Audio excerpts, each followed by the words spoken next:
I am Michela Puddu. I'm CEO and co-founder at Haelixa, a spin-off of ETH Zurich. Together with Gdimin as my co-founder, we have co-developed this technology during our PhD at ETH. And after completing our studies, we decided to make good use of this platform and started the company. Mm-hmm. And what exactly do you guys do? So what we do is we turn product into carrier of the information about their origin and journey. And the way we do it is by spraying some markers on the raw material, like cotton, early on in the supply chain, and providing the product with in this way with a unique fingerprint traceable from producer until retailer. And these markers are based on DNA, which is Nature Information Storage System. So essentially what we do is providing every product with a unique and traceable DNA identity. And there are so many, there is an infinite number of different markers that we can provide. So in this way, we assign a unique one to each producer, to each manufacturer, even to each lot number. And at any point during production, brands or manufacturer can analyze, can test products like cotton or finished garments. And by submitting it to a quick test, they can unravel the full product journey. So we are now mostly focusing on the fashion industry, where we ensure traceability of natural textile fibers, cotton, wool, cashmere, silk, and are now extending also to man-made fiber, like polyester. We also have some commercial products that ensure traceability of luxury goods or precious materials, like precious stones from mine until the final store. And similarly, we can do it for precious metals. So this is the main focus area. But the platform can be applied universally to any raw material or product.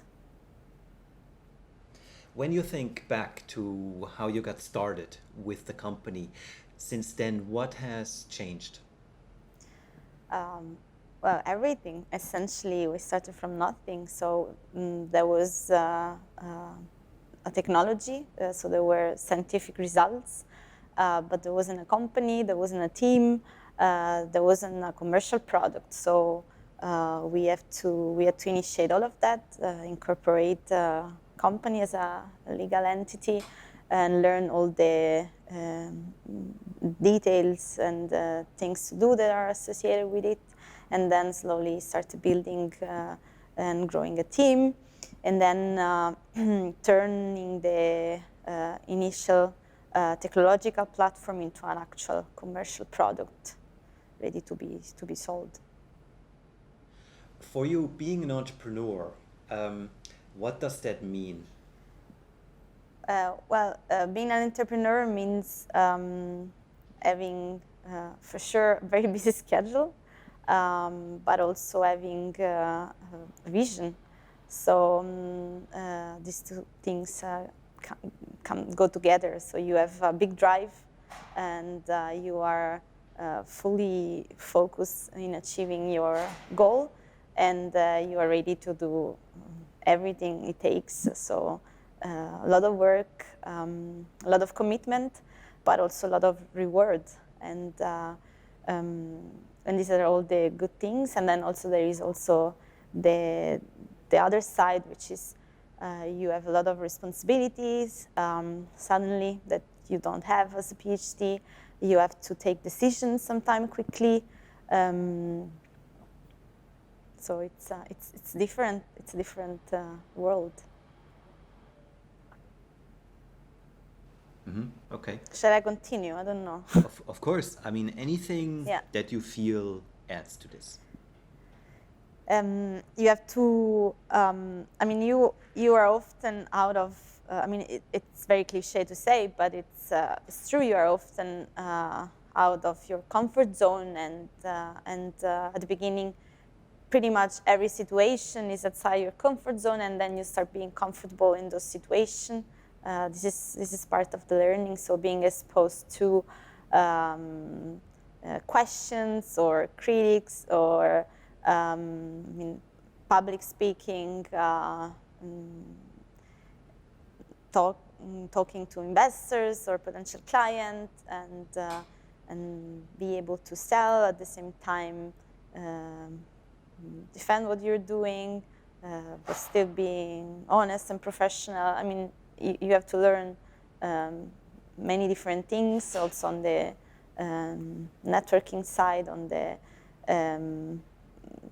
let's say communication of what the company is doing and how.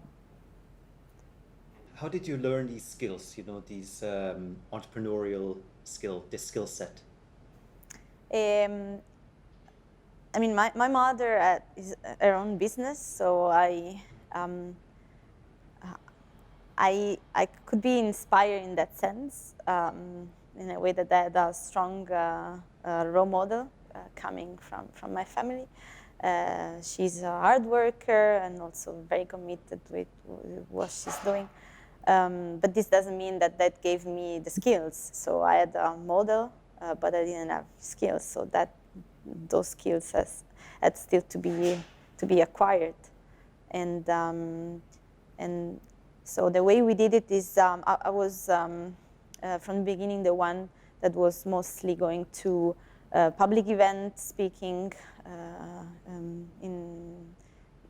to broad audience or to investors or to clients. So I've been the one more present to the outside from the beginning, and he's been the one following more the technical development, product development, and or also intellectual property generation. So we, from the beginning, focus on these two different things.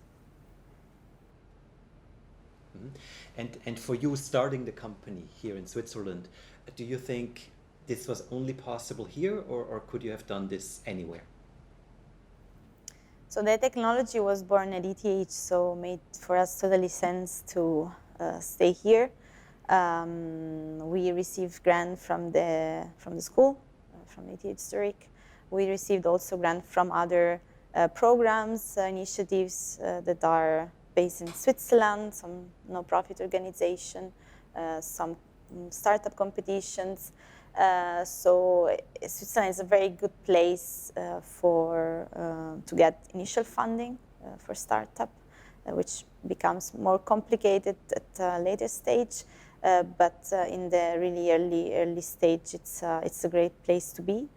And so for the capital, let's say, but also for the human capital, because being an ETH allows you to build some solid, technically solid funding teams, and later on to grow the team by hiring talents from the ETH pool. So for us was the obvious thing to do to stay here. Well, at a later stage, funding it's more of an issue, and I mean, still Switzerland is expensive, especially labor costs is very high. So obviously, when you want to scale, that has an impact. So no, for the moment, we are going to stay in Switzerland, and there is no plan to actually move the company.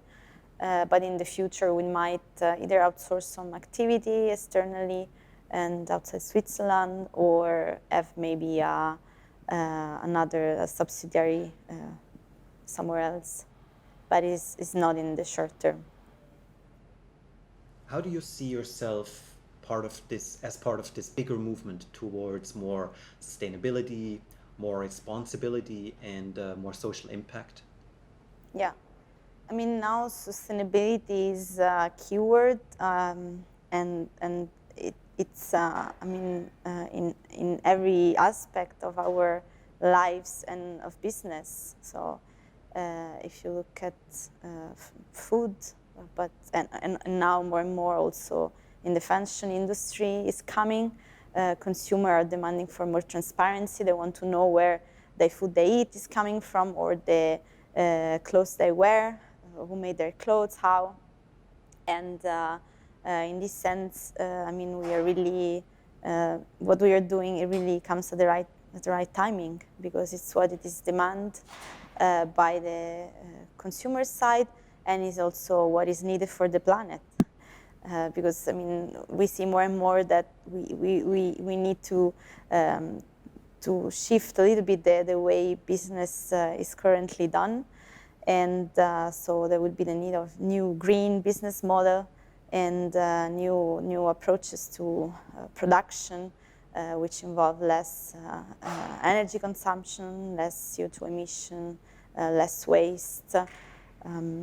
So in order to achieve this goal, or the global sustainable development goals, I mean, you need to ensure sustainability first.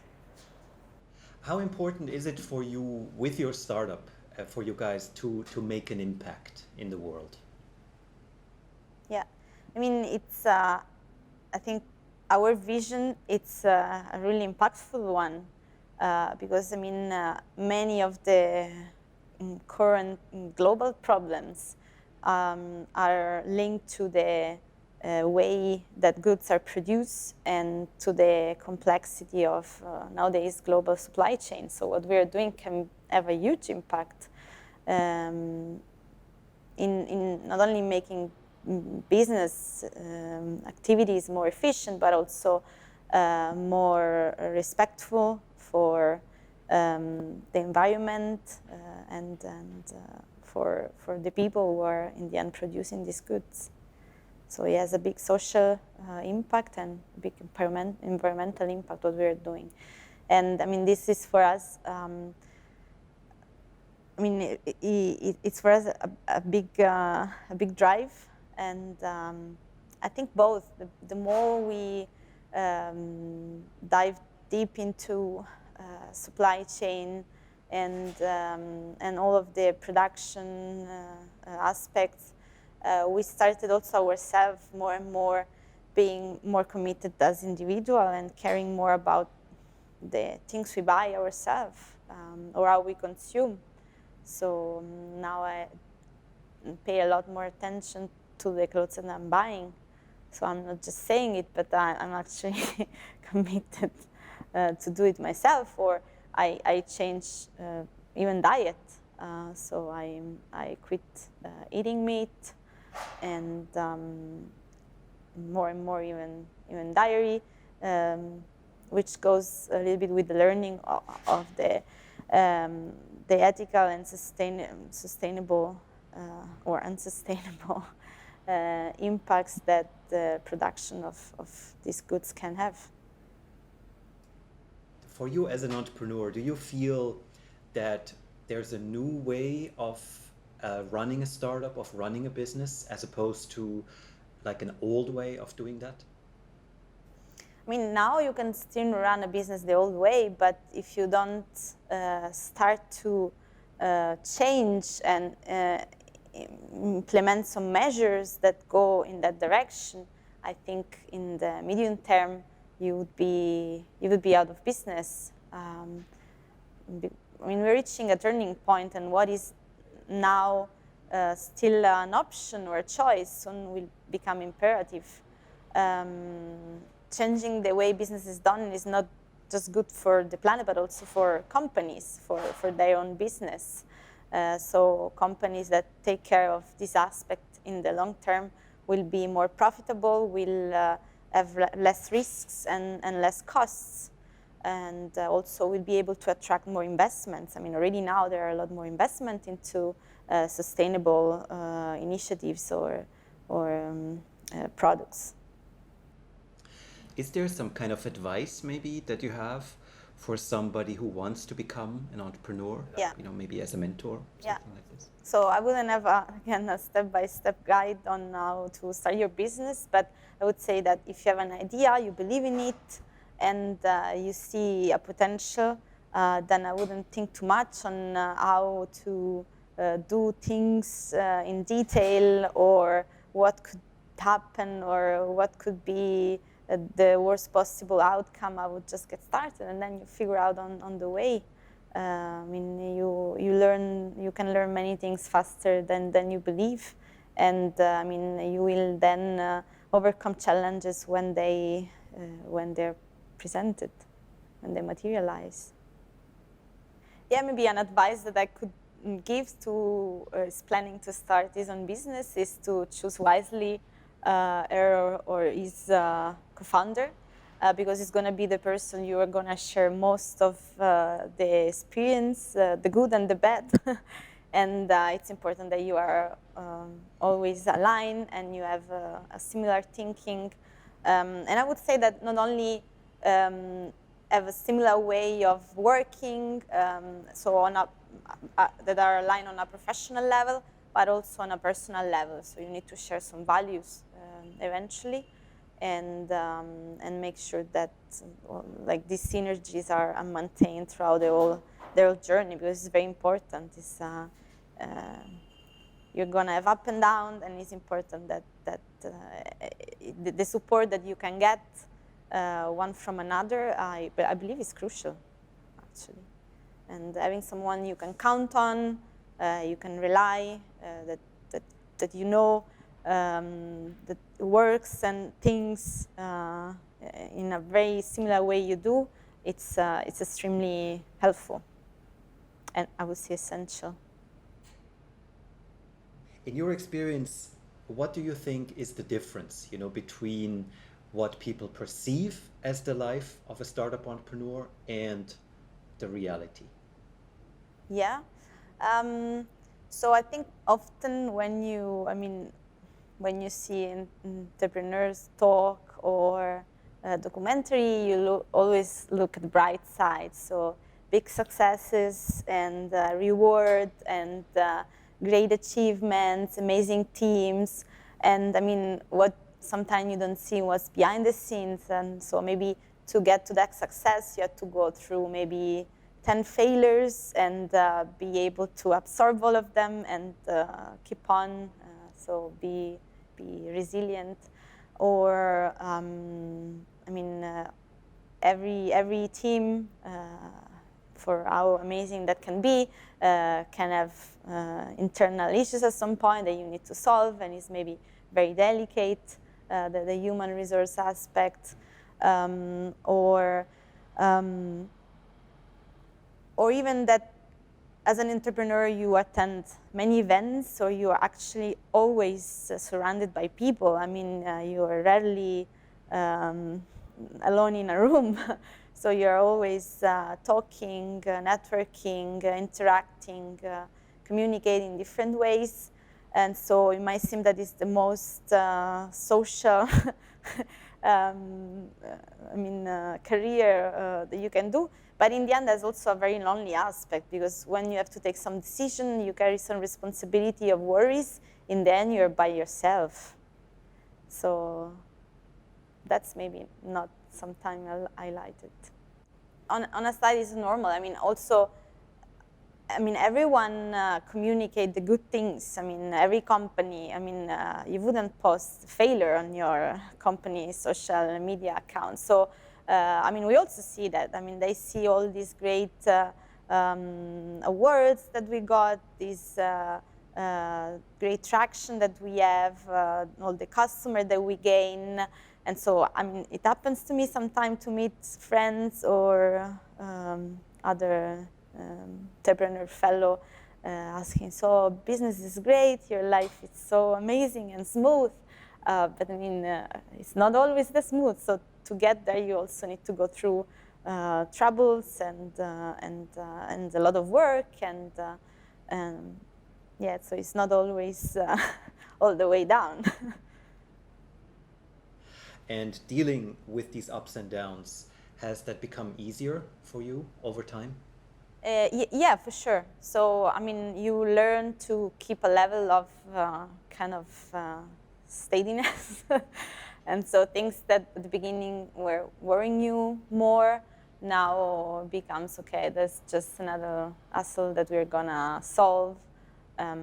So you reach a level, but still you have bad days. Everyone has bad days, but yeah, then important is next day to smile again and get back the same drive and energy.